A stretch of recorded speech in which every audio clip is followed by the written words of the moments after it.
Hello everyone. Before we get started, if you enjoy this video, please like and share. And if you haven't already, subscribe to my YouTube channel.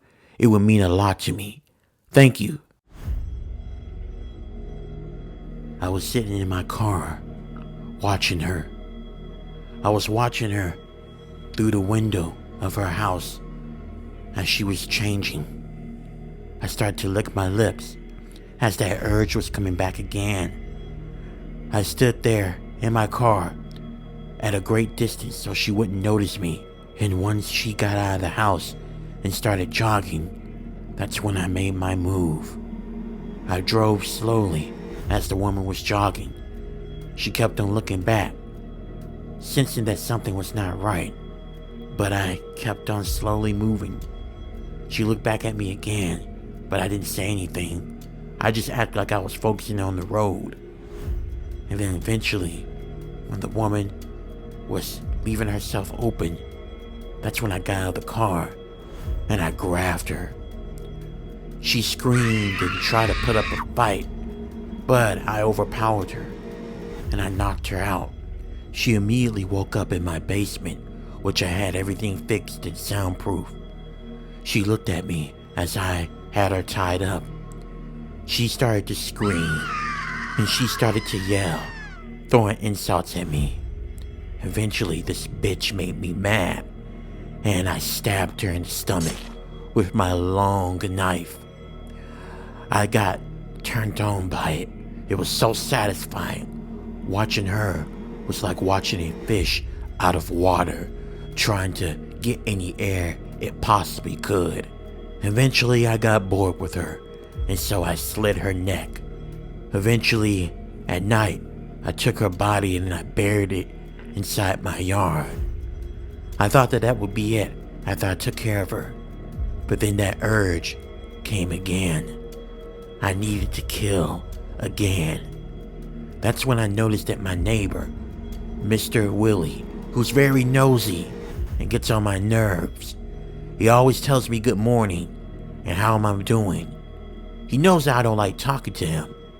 So, I knocked on his door, and I invited him to come over to my place.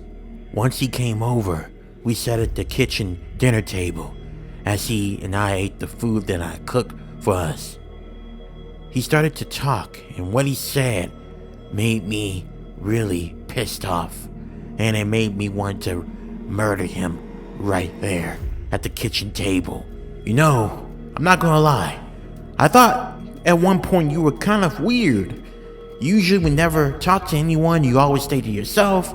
You know, it's good to talk to people, but I'm glad you made the effort to want to talk to me, get to know me better. I'm happy to be your neighbor. I don't know what it was, but the way he talked really made the urge more stronger.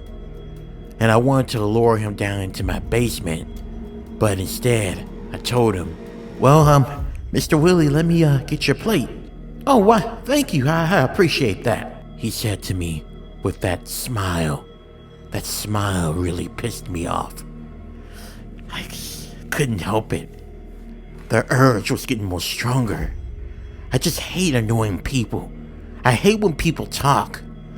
People annoy me with such small talk, acting all fake. I know you don't like me. And so, I couldn't wait much longer.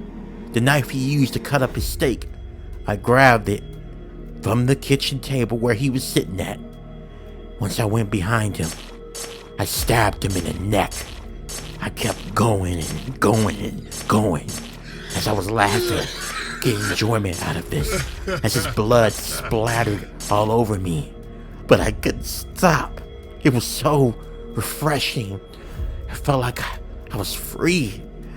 I watched Mr. Willie gasp for air as he looked up at me. Oh, one more thing, Mr. Willie. I never liked you, I said to him as he finally died on my kitchen floor. After that, I buried his body in the yard where I buried the woman at. Afterwards, I got myself together because I knew I was going to have to come after his wife and his 2 kids. I didn't want to leave any witnesses behind. So I'm about to take care of them. Anyway, thank you for coming to my talk, or to my confessions. This is a confession from a killer. I hope you guys have a good day, and please, no insults in the comment sections. I'll find out where you live, and I may pay you a visit.